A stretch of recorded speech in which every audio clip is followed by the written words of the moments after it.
Alors, le travail, comme on a dit, c'est la dignité, c'est la fierté d'une personne. C'est le travail qui permet que tu te lèves le matin sans penser à l'aide d'une autre personne, hein? Sans penser, sans te soucier que, comme on appelle, tu sois contraint d'aller voir une autre personne. C'est le travail qui fait ça.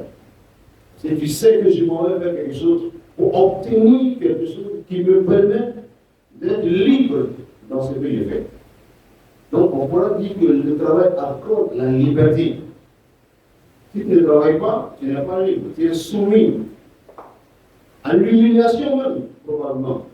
Parce que tu viens voir quelqu'un, si tu t'insultes, tu vas expliquer à lui. Voilà. Mais si tu travailles et que tu as des moyens toi-même, par la grâce de Dieu, tu vois que tu préserves ta dignité, tu vois ton honorabilité, etc. C'est là que chaque personne doit travailler. Tout le monde doit travailler. Le Seigneur dit dans le Coran, il dit Wallah khalaqa Muhammad ta'ala. Il dit c'est moi qui vous ai créé ainsi que vos moyens d'action. C'est moi qui vous ai créé ainsi que vos moyens d'action. Lorsque tu es dans des difficultés, il faut revoir tes moyens d'action. Tu vas voir que la faille vient de toi et non de Dieu. Parce que le plus facile à faire, c'est de s'asseoir pour dire non, c'est Dieu qui a voulu que je sois ce que je suis. Non, non, non. Ça, c'est le plus facile. Accuser les gens à tort, là, c'est très facile. C'est comme les enfants. Ils disent mon papa n'a rien fait. Hein? Mon papa ne m'a pas aidé. Pourtant, le père l'a mis à l'école.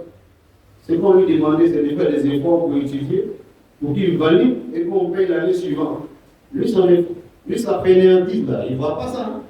C'est le fait que son père n'ait pas fermé les yeux pour le faire sauter les classes. Là. C'est là qu'il pense que son père n'a rien fait. Pourtant c'est lui-même qui est le bonnier, il est le résultat de sa fainéantise. Voilà. Alors, le travail, c'est ça, avec Dieu, c'est ça. Alors, puisse pas Dieu pour tout. Et ne vous laissez pas aussi berner par des discours religieux qui vont faire croire que vous pouvez réussir par la magie. Non, il n'y a pas de miracle. Non, il n'y a pas de miracle. Le miracle appartient aux envoyés, ils sont partis. Mais toi, il n'y a que des résultats. Et tes résultats, tu ne peux les obtenir que par le travail. Le travail et le travail encore. Si tu accumules rien, tu vas avoir rien. Hein? 0 plus 0 plus 0 plus 0, ça a déjà donné quel chiffre? Ce n'est pas 0. Hein? Alors donc, avec le Seigneur, il faut comprendre qu'il ne va pas descendre pour faire pour toi ce qu'il t'a déjà permis de faire. Il t'a permis de travailler, non? Il t'a permis de réfléchir. Il t'a permis d'entreprendre. Il t'a permis d'organiser. Il t'a permis de planifier. Il t'a permis, n'est-ce pas, de comprendre. Mais la seule chose que tu refuses, c'est l'exécution. Ce que tu refuses, c'est de prendre des risques. Parce que tu es dans ton confort, tu es trop bien où tu es. Tu as déjà tout. Pourquoi est-ce que tu vas te fatiguer? Pourquoi est-ce que tu vas essayer? Pourquoi est-ce que tu vas risquer? Oui, parce que tu manges, tu dors, tu es tranquille. C'est ça. Alors, vous ne pouvez pas mélanger le Seigneur, n'est-ce pas, non, au histoire de négligence, il faut se mettre de travail. Parce que Dieu, je vous ai déjà créé tout ça. Et je vous ai créé tout ça. Il a dit encore dans le Coran, nous avons créé pour travailler. Nous nous avons créé pour travailler. Le messager Mohammed sallallahu alayhi wa sallam, il est venu avec qui l'a envoyé? C'est Dieu qui l'a envoyé, non? C'est Dieu qui l'a envoyé. Mais est-ce que Dieu ne pourra pas assujettir les cœurs pour lui? Au point que quand ils viennent, on dit, oh, ouais, Mohammed, tu dis la vérité, on est d'accord dessus. Dieu pourrait le faire. Mais pourquoi Dieu l'a laissé travailler? Dieu l'a laissé souffrir. Et arrivé un moment, il était obligé de s'organiser pour se défendre et faire avancer sa cause. Dieu est là. Ah. C'est ça. Quand vous lisez la Bible, c'est ça. Et cette fois, quand il a reçu le message, il s'est caché d'abord. Pendant 3 ans, il cache. Il parle aux personnes de confiance. Mais c'était plus facile de venir dire, et puis Dieu m'a envoyé, c'est bien sûr, les gens ils vont me sauver. Non, non, il s'est caché. Et ensuite, il sélectionne ceux à qui il doit parler. Et avec cela, il s'organise. Il voit comment est-ce qu'il crée une défense. Vous voyez, c'est ça la vie. En fait, Dieu nous dit, quel que soit ce qu'il te donne, il faut que tu mettes ça dans une planification. Ce n'est pas au hasard comme ça va réussir. Ce n'est pas possible. Donc, pour vous dire que la religion et le raisonnement logique, là, ça va de pair. Si jamais ta compréhension de la religion te rend indifférent, ça te rend, n'est-ce pas, dépendant même, c'est qu'il y a un problème. C'est qu'il y a un problème. Avant, il y a un enseignement qui passait par rapport à la religion musulmane. L'islam a dit, le meilleur d'entre vous est celui-là qui apprend le Coran et enseigne le Coran.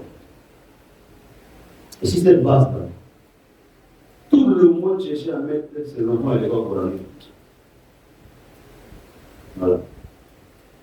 C'est bon l'école coranique, mais c'est l'école même qui doit s'arranger à avoir un programme qui permet à l'individu d'avoir les deux éléments qui lui permettent d'avancer.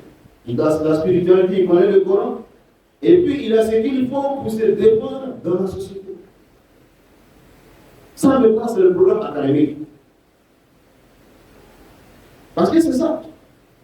Si j'ai le Coran, je maîtrise le Coran, je maîtrise l'interprétation du Coran, je ne peux dire la vérité du Coran que lorsque je ne dépends pas des gens. Mais si je dépends, vraiment, parfois je vais dire des choses, ce n'est pas facile, hein. Tu vas dire, mais l'islam a dit, on dit oui, mais pourquoi? Parce que si je dis la vérité, ici, on va me priver quelque chose. Moi, je me rappelle, je suis allé chez.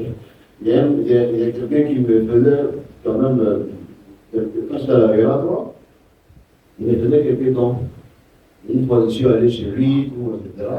Il a sorti le champagne, il a commencé, il voulait voir sa femme, mais l'imam est là. Il dit, mais non, l'imam sait que c'est pas grave. Il dit, mon ami, il ne faut pas me prendre comme témoin de ce que tu veux faire. Si tu veux faire, assume ta responsabilité, ne mets pas mon nom de casse. Depuis ce jour jusqu'à aujourd'hui, il m'a pris le message.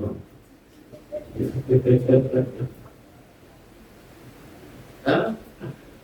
Je suis allé encore dans une autre, on m'a invité quelque part, je suis allé, et il y avait une demande qui stable, tout, etc.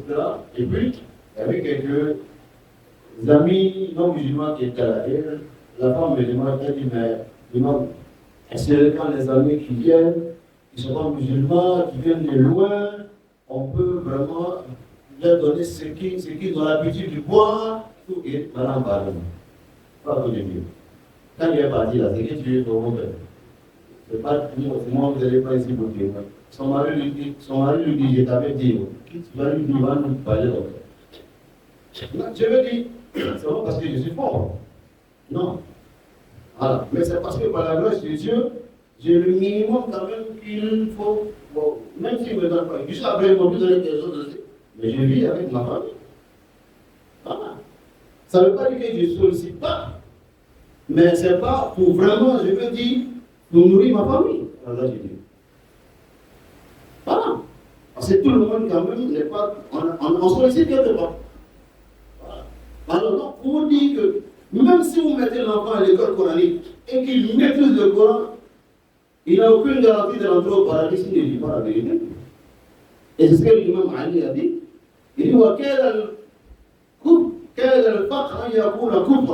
il dit la pauvreté conduit à la mécréance. Quelque chose pour savoir. Alors donc, si nous voulons avoir le paradis, il faut que nous soyons travailleurs. Il faut que nous vivons avec le résultat de notre travail.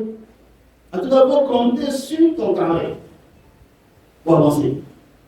C'est grâce au travail que tu peux planifier l'éducation de tes enfants. Dans quelle école ils iront, jusqu'à quel niveau tu vas financer, mais c'est grâce au travail. Si tu attends des dons, tu ne peux pas. Si cette année tu as pris, l'année prochaine, c'est pas sûr. Si tu attends les prises en charge, cette année tu as pris, l'année prochaine, ça ne vient pas. Tes enfants vont pas à l'école. Etc. Mais ce n'est pas le travail. Mais le travail, là, ça dépend de toi. Voilà, c'est pour ça que le jeune, il a dit quelque chose dans sa musique qu'il a bien aimé. Il a dit dans l'île où nous, on écoute un peu tout le monde. Voilà. Il a dit, soit tu travailles, soit tu ne travailles pas. Bon, il a dit c'est un loup chien, il dit soit on joue, soit on sort. Il a dit soit tu travailles, soit tu ne travailles pas. Hein? Et tout ce qui me fait mal me rend fort. Mais quand tu prends une belle voiture, quand tu prends un avion, pour que ça prenne la forme que ça prenne là, c'est passé par le feu. Tu as déjà vu une carrosserie qui ne passe pas par le feu? Donc c'est parce que le travail fait mal que tu dois avoir, tu dois avoir la force de faire le travail. C'est ça. Il dit la jalousie, tu as touché au camp, voilà, c'est qui arrive quand tu ne veux pas faire des efforts. Mais c'est ça. C'est-à-dire quand tu ne veux pas travailler, là, tu seras jaloux. Tu vas à l'école, tu vas apprendre des leçons. Tu es là, tu es sur les réseaux sociaux. Tu vas te promener le week-end. À la fin de l'année, à une semaine, tu es toi, tu veux faire des capis. Tu veux veiller pour passer des leçons. Quand tes amis réussissent, tu dis c'est médicament, ils ont fait. Ah, non. C'est ça, quand tu évites des efforts, tu fais des efforts là. Mais tu vas être jaloux. Tu vas être jaloux et puis aigri. C'est ça. Et ça, je disais aux jeunes, je dis, mais vous écoutez comment on appelle sa musique, mais vous n'écoutez pas ses messages. Qui vous parle, vous les jeunes. Mettez votre travail, n'accusez pas les parents, mon père n'a pas fait ci, ma mère n'a pas fait ça. Non, pas du tout. C'est vous-même, qu'est-ce que vous n'avez pas fait?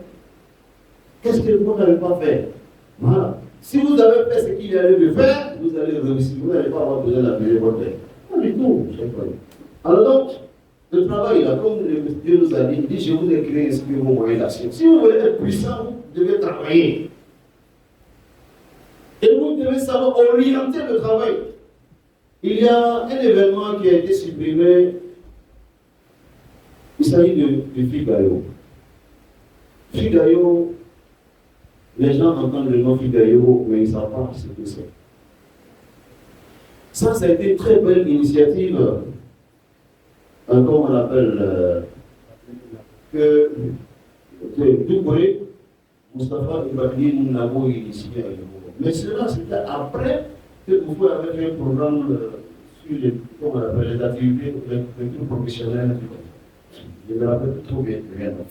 Mais regardez, Figaro, ça veut dire foi industrielle, commerciale, gastronomique des pauvres.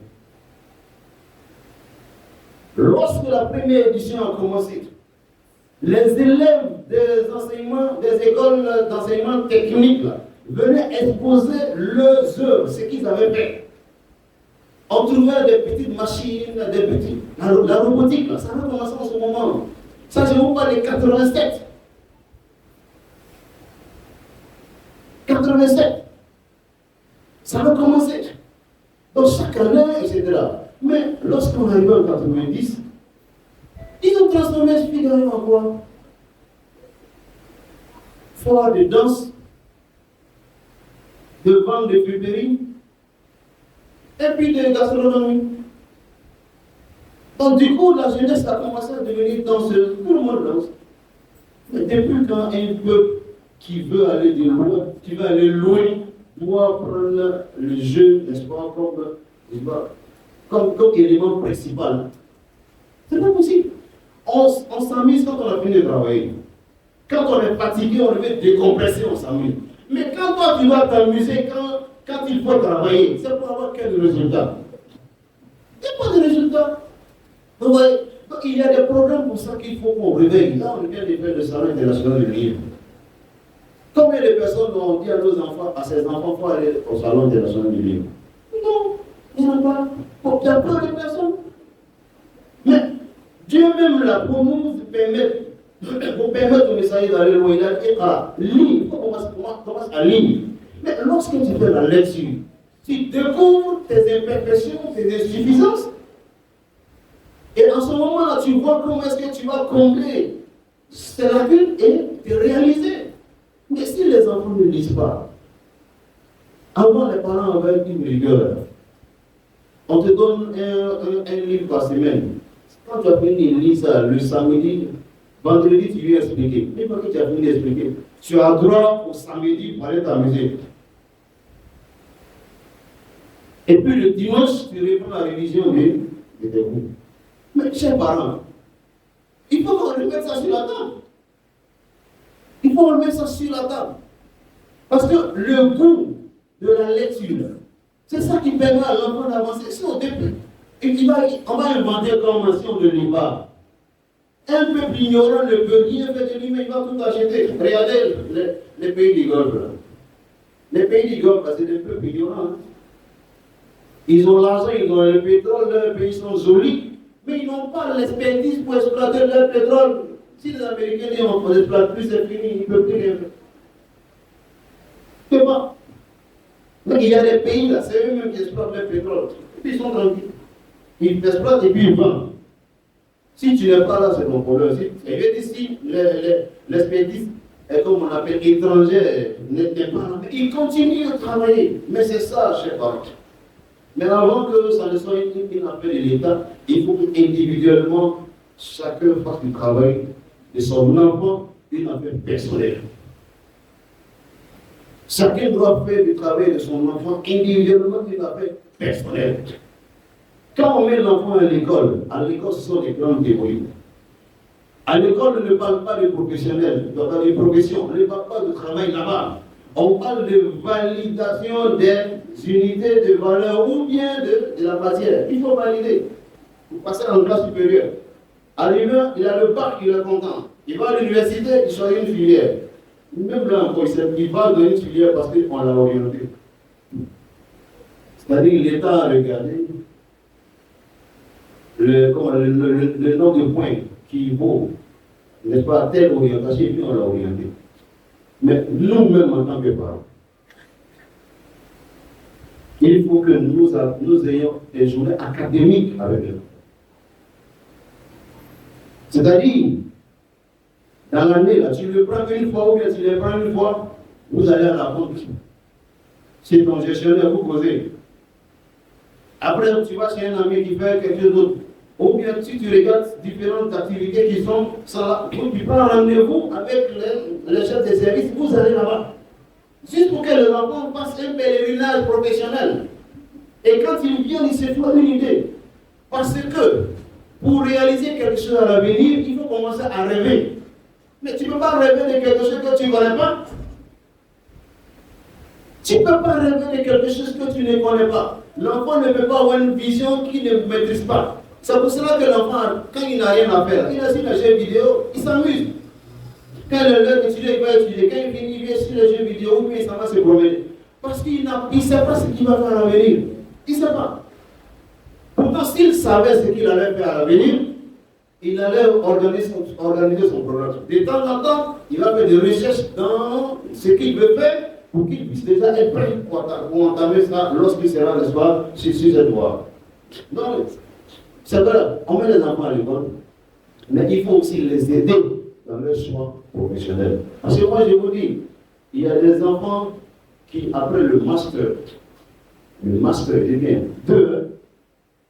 ils ont fini l'année, et puis, en master 2, vous finissez, n'est-ce pas, vous avez 2 semestres, le premier semestre, vous le faites en théorie, et le deuxième semestre, on vous laisse aller préparer votre mémoire. Mais les enfants sont venus me demander, imagine-moi, là, j'ai fini le master là. Qu'est-ce que je peux faire après? Bac plus 5 ne sait pas ce qu'il peut faire après son diplôme. Bac plus 5. Là, pour les petits Coréens, en 4e déjà, là, ils savent ce qu'ils peuvent faire. Les petits Japonais savent déjà ce qu'ils peuvent faire. Parce que le système académique lui permet déjà de comprendre qu'il y a ce qu'on peut faire. Allez-y en Suisse. Tous les ministres, le président suisse, tous ceux qui sont là-bas, ils ont des métiers de base. D'autres sont plombiers, d'autres sont électriciens, d'autres sont maçons, d'autres sont comme ça. Parce qu'à partir de la terminale, quand tu as ton bac, tu vas faire d'abord une formation professionnelle avant de continuer ton cursus académique. Donc, avec ce que tu as obtenu comme compétence de métier là. C'est ça que tu fais le week-end pour avoir un peu d'argent pour compléter, pour payer tes études.